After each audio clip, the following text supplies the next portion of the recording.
Students, हम पढ़ रहे थे लेमेलिडेंस या यूनियो के बारे में और हमने इसकी कवच की संरचना और इसमें श्वसन तंत्र के बारे में पढ़ा था।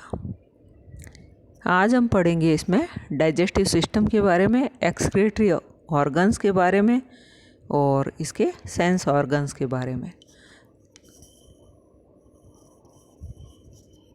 सबसे पहले है डाइजेस्टिव सिस्टम। तो इसके डाइजेस्टिव सिस्टम में इसकी आहार नाल होती है और एक जोड़ी पाचक ग्रंथियाँ होती हैं।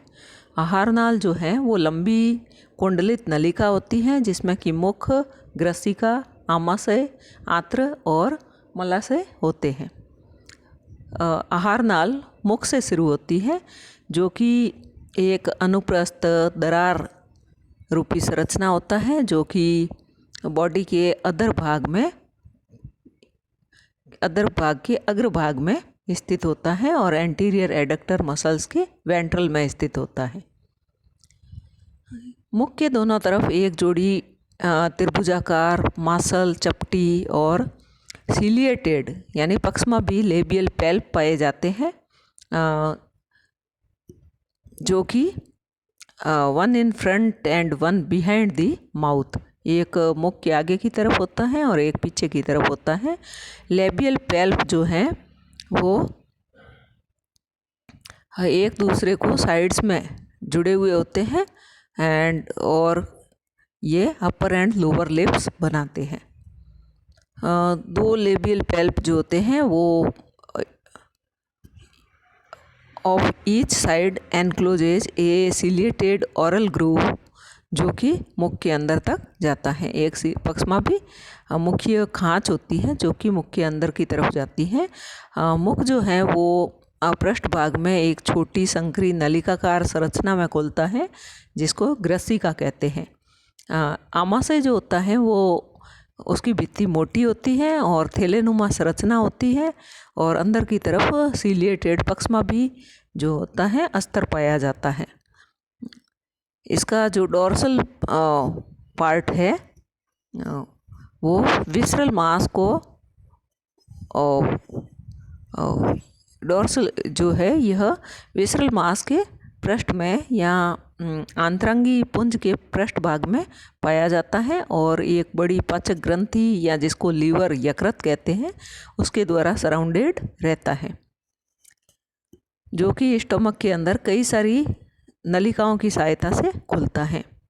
स्टमक जो होता है उसका डोर्सल पार्ट जिसमें कि इसोफेगस या ग्रसिका आकर के खुलती है और नीचे की तरफ वेंट्रल पार्ट होता है, इसका अदर भाग होता है जिसमें क्रिस्टलाइन सूक उपस्थित होते हैं, क्रिस्टलाइन स्टाइल या क्रिस्टलाइन छड़ उपस्थित होती है।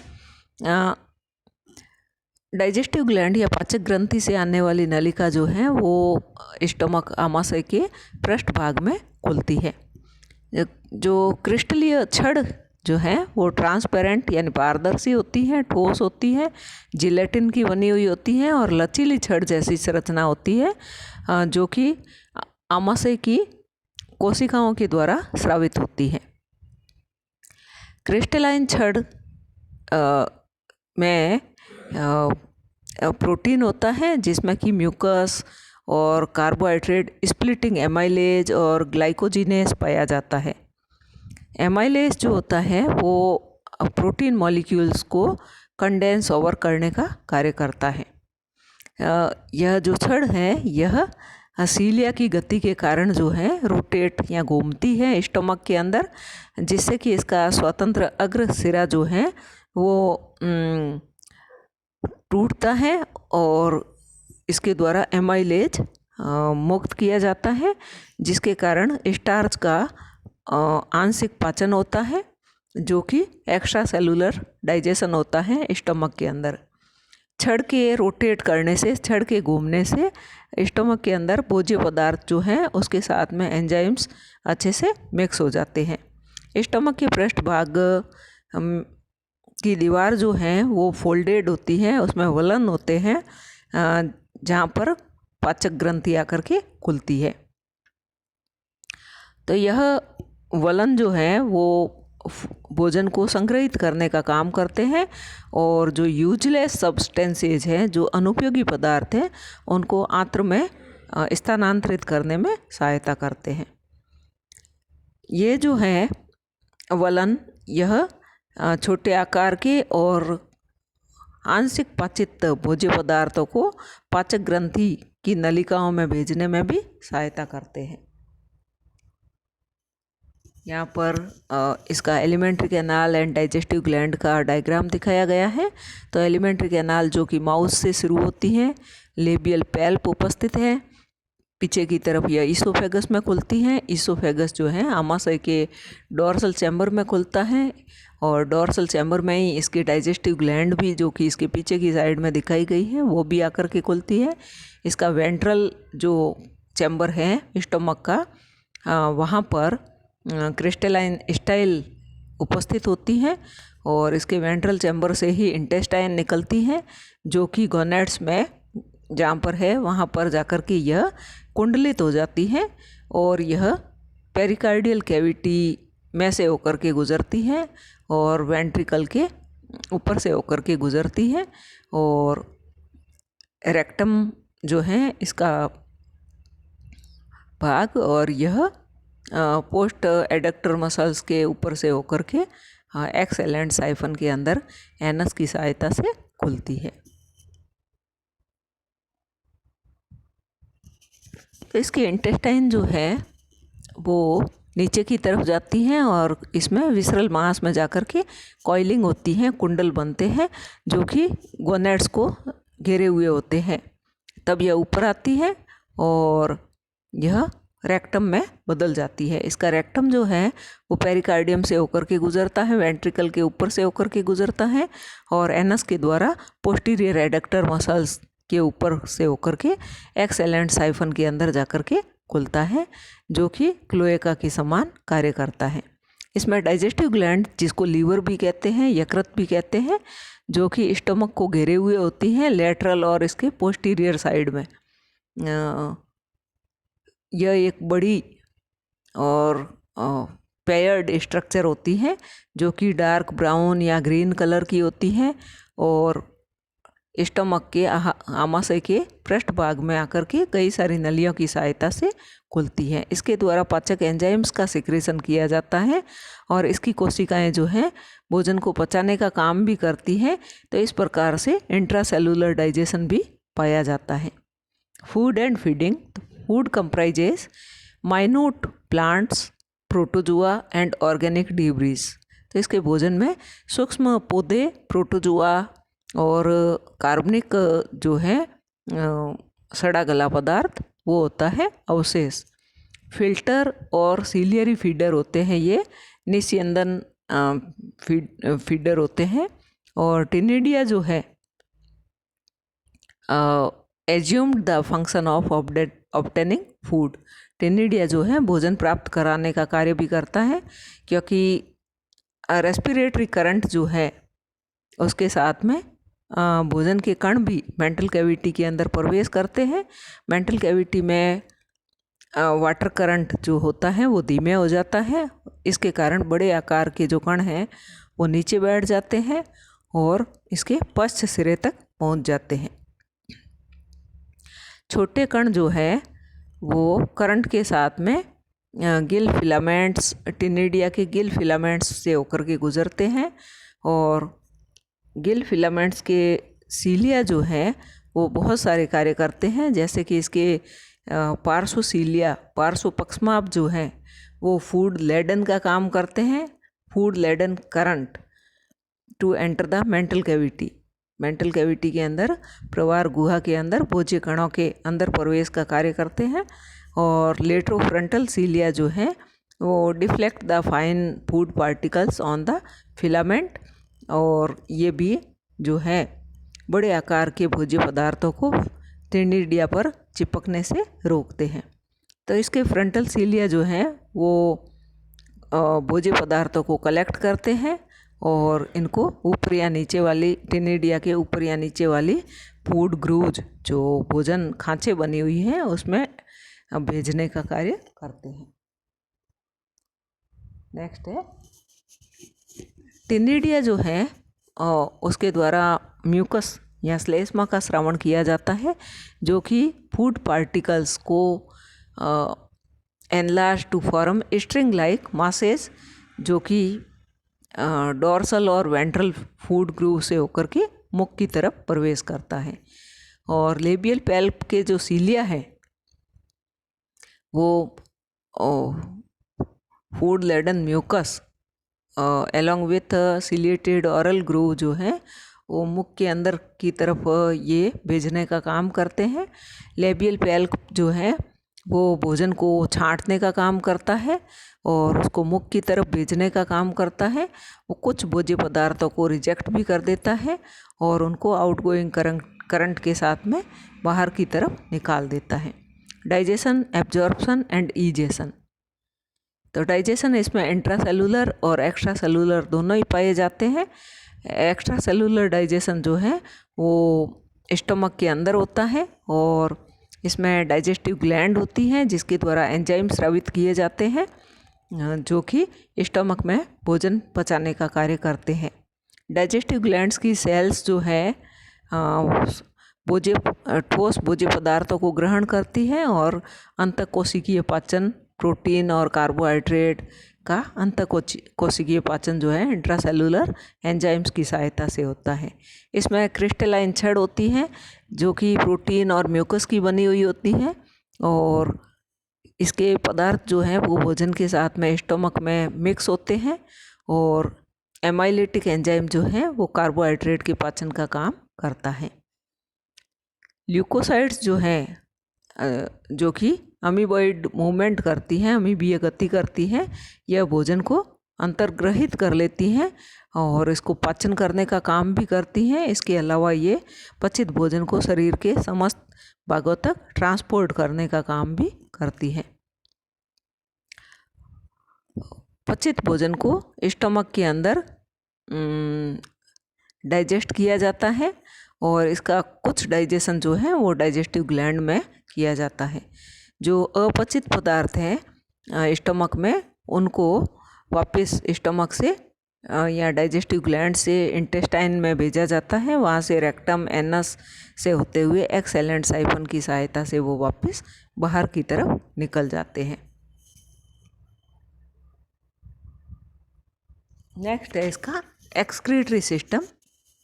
तो एक्सक्रीटरी सिस्टम में इसमें एक जोड़ी किडनीज या जिनको ऑर्गन्स ऑफ बोजनेस कहते हैं और केबर्स ऑर्गन पाए जाते हैं। तो फर्स्ट है इसमें ऑर्गन्स ऑफ बोजनस।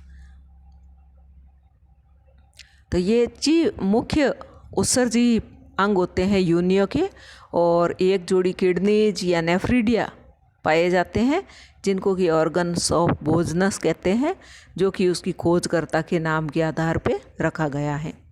ये पेरिकार्डियम के दोनों तरफ होते हैं,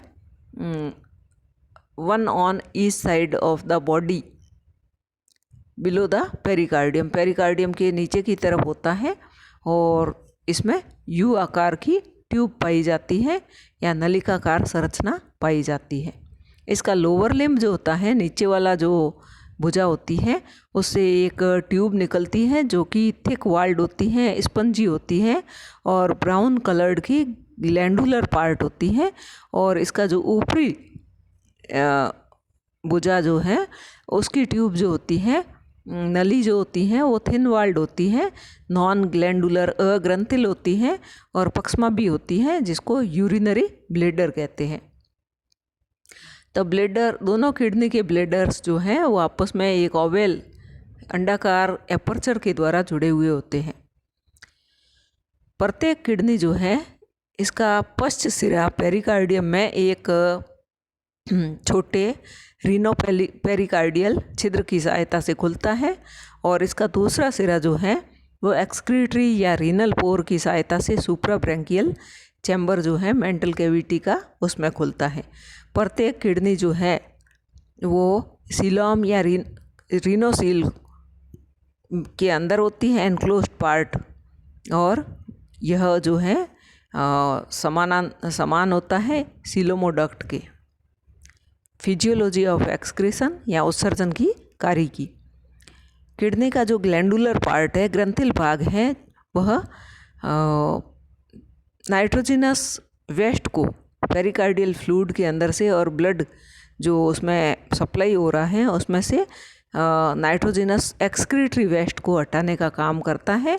और इसकी सिलिएटेड सेल्स जो है यूरिनरी ब्लैडर की, यह एक करंट आउटवर्ड करंट बनाती है, बाहरी धारा बनाती है, जिसके कारण अपशिष्ट जो पदार्थ है, फ्लूइड है, ग्रंथिल किडनी के ग्रंथिल भाग से, तो उसको suprabranchial chamber of the mantle cavity and finally goes out of the body through exhalant siphon.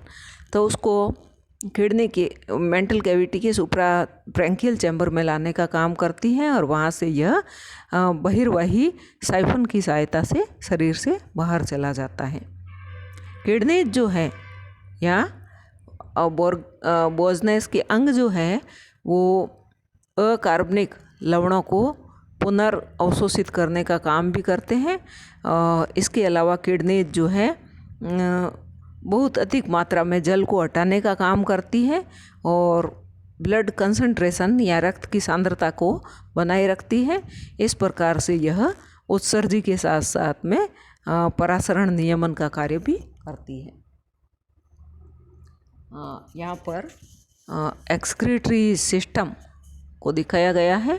तो यहाँ पर नीचे की तरफ, ये जो ऊपर की तरफ तो है, इसका पेरिकार्डियम और हार्ट दिखाया गया है, और जिसमें कि एंटीरियर एरोटा है और वेंट्रिकल है, वेंट्रिकल के बीचों बीच में यहाँ पर ऑरिकुलो वेंट्रिकुलर अपर्चर दिखाया गया है, यह पेरिकार्डियम के अंदर बंद है, और पोस्टीरियर एरोटा दिखाया गया है। इसी के साथ में यहाँ इसके नीचे की तरफ जो है वो रेक्टम दिखाया गया है, जो कि एनस की सहायता से बाहर की तरफ खुल रहा है।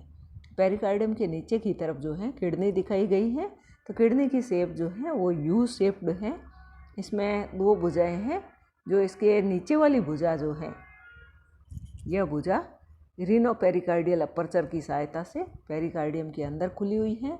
तो पेरिकार्डियम में और वहाँ उपस्थित जो ब्लड फ्लो होता है उसमें से नाइट्रोजिनस वेस्ट को कलेक्ट करने का काम करती हैं, और इसके अंदर उपस्थित सीलिया की सहायता से एक वाटर करंट बना हुआ रहता है, जिससे कि यह अपशिष्ट पदार्थ जो है इसकी ऊपरी भुजा में आ जाता है। ऊपरी भुजा को यूरेटर या मूत्राशय कहते हैं। यहाँ से होते हुए यह जो नाइट्रोजिनस अपशिष्ट पदार्थ है रीनल पोर की सहायता से मेंटल कैविटी में और फिर एक्सेलेंट साइफन की सहायता से बॉडी से बाहर निकाल दिया जाता है। नेक्स्ट है इसके केबर्स ऑर्गन। तो दूसरा जो अपशिष्ट पदार्थ एक्सक्रीटरी ऑर्गन जो है वो है केबर्स ऑर्गन। पेरिकार्डियम के सामने की साइड में होता है एक और एक्सक्रीटरी अंग, उत्सर्जी अंग, जिसको केबर का अंग कहते हैं या पेरिकार्डियल ग्लैंड कहते हैं। यह पेरिकार्डियम की एपिथेलियम से बना हुआ होता है और बड़े आकार का रेडिश ब्राउन ग्लैंड और ग्रंथिल पुंज होता है, जो कि अपशिष्ट पदार्थों को पेरिकार्डियम के अंदर छोड़ने का काम करता है। और नाइट्रोजिनस वेस्ट कंसिस्ट्स, इसका जो नाइट्रोजनी अपशिष्ट पदार्थ है वो मुख्य रूप से अमोनिया है और एमिनो कंपाउंड्स है। कुछ मात्रा में यूरिया और यूरिक एसिड होता है। नेक्स्ट है सेंस ऑर्गन्स। तो चार सेंस ऑर्गन्स, चार प्रकार के सेंस ऑर्गन्स पाए जाते हैं। फर्स्ट है ऑस्प्रिडियम। यह येलो कलर का सेंसरी सेल्स होती हैं, जो कि विसरल गैंग्लियन के पास में स्थित होती हैं, आंतरांगी गैंग्लियन के पास में स्थित होती है। यह रसायन ग्राही अंग है, जो कि वाटर जो कि इनहेलेंट साइफन से अंदर की तरफ प्रवेश कर रहा है उसको टेस्ट करना या उसका एनालिसिस करने का काम करती है। सेकंड है स्टेटोसिस्ट या संतुलन पुट्टी। यह पीडल गैंग्लियन, फुट में पीडल गैंग्लियन के पास में स्थित होती है और ग्लोबुलर होती है, और इसमें चमड़ी के अंदर की तरफ एक पिट या छिद्र होता है, जो कि कोशिकाओं की कई सारी परतों के द्वारा घिरा हुआ होता है। और इसके अंदर कैल्केरियस स्टेटोलिथ यानी कि कैल्शियम के कण भरे हुए होते हैं कैल्शियम कार्बोनेट के, और सेरिब्रोपीडल कनेक्टिव की नर्व से यह जुड़ा हुआ होता है। और यह अंग जो है, जैसा कि नाम से पता है, संतुलन पुट्टी, तो यह बॉडी को बैलेंस करने का काम करता है। नीचे इसका डायग्राम दिखाया गया है, जिसमें कि बाहर की तरफ कनेक्टिव टिश्यूज़ हैं, अंदर की तरफ सेंसरी सेल्स है, और इसके अंदर की तरफ स्टेटोलिथ है। यहाँ कैल्शियम कार्बोनेट के कण भरे हुए हैं, और इसमें नर्व जो है वो पीछे की तरफ से आकर के जुड़ी हुई है। नेक्स्ट है टैक्टाइल सेल्स। ये स्पर्श से संबंधित होती हैं, जो कि मेंटल के किनारों पर, प्रवार के किनारों पर, और इनहेलेंट साइफन जो अंतर्वाही साइफन है उसकी फेमरिया में पाए जाते हैं। नेक्स्ट है photoreceptor. Cells on the margins of siphon, siphon के जो किनारों की कोशिकाएं हैं वे लाइट के प्रति या प्रकाश के प्रति संवेदी होती हैं। थैंक्स।